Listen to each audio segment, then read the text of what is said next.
yesterday's practice was way better than you guys have had all year. What do you think, really set the tone for you guys? Yeah, I mean, we came up short on Saturday, obviously, and so we just came to practice ready to work yesterday, and I mean, it showed today. I mean, we looked at our numbers and stuff like that, and I mean, it's one of our better Monday practices that we've had in a while. I mean, so that's just kudos to like our mindset, the culture that we set around here, and just continue to uphold that despite what happened Saturday. Just keep looking forward. How encouraging is it to see that coming off a loss, that everybody seems motivated to take a step? I mean, that's the most encouraging thing in the world because, I mean, some teams, when they get a loss like that, of that magnitude and that environment, they fall and crumble, everything starts to fall apart. But, I mean, we're coming together, we're banding tighter together. And so that's a good look, you know what I'm saying? Because I've been around some teams before where, I mean, we've had a loss or two and like that, and it kind of just shut everybody down, and everybody kind of just, folded over. Just so to see that from yesterday from us, I mean, I was pretty proud of us. Dan Lanning said that the team wanted to wear pads. Were you one of those players that wanted to put on the pads and do some hitting yesterday? I'm an old lineman. I'm a hit regardless. You know what I'm saying? So I mean, if I got pads on or not, I mean, a level of physicality is going to be held. So I mean, it really didn't matter what we're going to be in. But I mean, we did need to get some of that anger out, yesterday, and so that's what it looked like. How do you personally deal with a loss like that? Like, what do the 24 hours afterward look like for you? Yeah, I mean, you give it 24 hours. You know what I'm saying? You go back and you reevaluate the game. Obviously, see what you could have done better. See how you could have done what your prep would look like different throughout the week to help you better prepare for Saturday. And then you look at Saturday as a whole, and then you feel it for 24 hours. You don't try to negate it or whatever. And then it's right back to work. You know what I'm saying? The one thing I told everybody in the locker room, Coach Landon, was we got 24 hours. That's all we're getting is 24 hours. Don't let this sprinkle over into this week. Sit within the 24 hours, and then we came back and we reviewed everything we got to do, and now we're on to Washington State. So, why has this offensive line been so good? Joe Moore Award, you guys were on it for the offensive line. Yeah. Just so many new pieces, and it's been seamless. Why are you guys so good? The connection in that room is top tier. You know what I'm saying?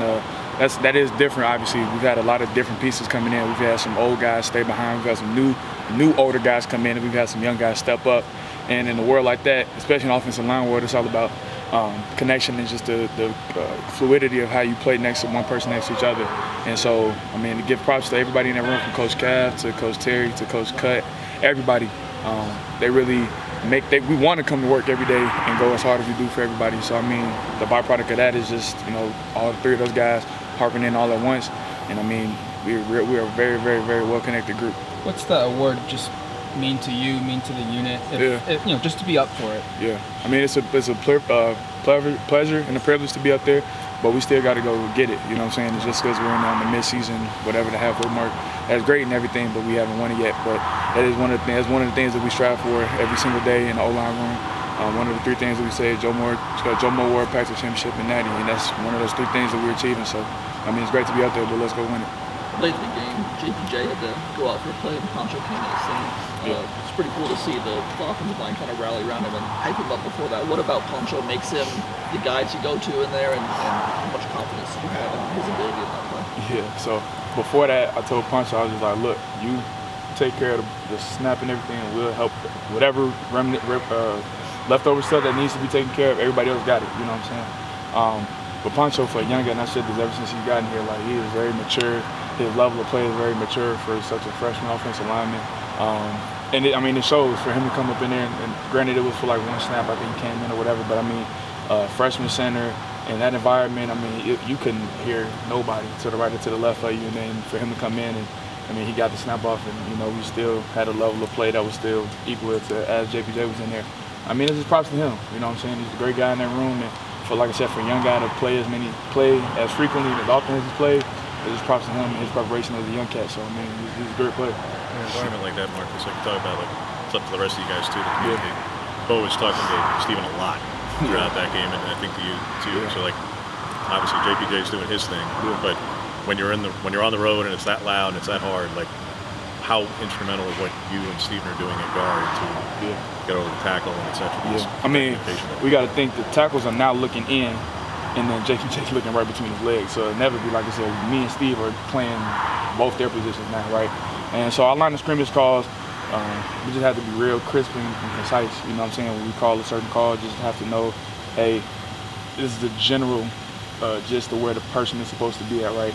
And so, I mean, we repped it in practice a lot last week. So when we got into the game, I mean, it was seamless. You know what I'm saying? We knew, like I said, I didn't know until I got in that scenario that it was going to be loud. But I mean, for it to be as loud as it was, and both Josh and Johnny did an excellent job both handling their ends. You know what I'm saying? All night, even though they would never be playing catch up because they, like I said, already had a disadvantage looking in at the ball.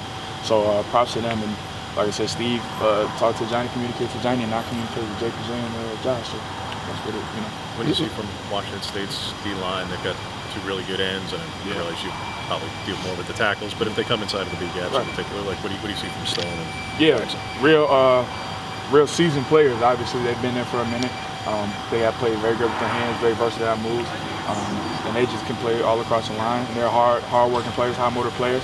So we just got to, mitigate all their weaknesses and then play into our strengths, and then we come out victorious on Saturday. After a couple of games on the road, obviously really tough environment last week. How much are you looking forward to getting back inside Austin and playing in front of maybe a quieter crowd when you're on offense? Yeah, I mean, it's always good to play in front of Austin. We love everybody in Austin. It's great to be back home and in front of our home crowd, and fans enjoy the home environment, because on the road it is a lot different. You know what I'm saying? Obviously, we played at Stanford. Stanford and Washington, two completely different environments. But yeah, it'll be nice to get back there on Saturday versus Washington. How do you feel like you guys handled the pre-snap stuff in a loud environment like that? Your first real test of the year. Yeah, that was. I mean, like I said, we got 5 offensive linemen, and 3 of them are playing super behind the ball, playing super delayed to the snap because tackles are looking in and the center's looking between his legs. So I mean, I feel like we handled it great. You know what I'm saying? We didn't really have too many things that mitigated us, prevented us from doing that. And so that, like I said, that's just kudos to our tackles and the sniper focus that both our tackles and our centers had in that moment, because that's a hard task. You got to get the ball off to the quarterback, and then you got to go block a man in front of you. Then the tackles, like I said, those were some very, very elite defensive ends, and they already were trying to time up the snap. So now you got to play catch up and get them mitigated, and then our tackles did that, and hey, we didn't get the result we wanted, but kudos to those 3 guys for doing that and making that adjustment in game. So. All right, thanks, Marty. Yeah, thanks, Thanks, Marcus.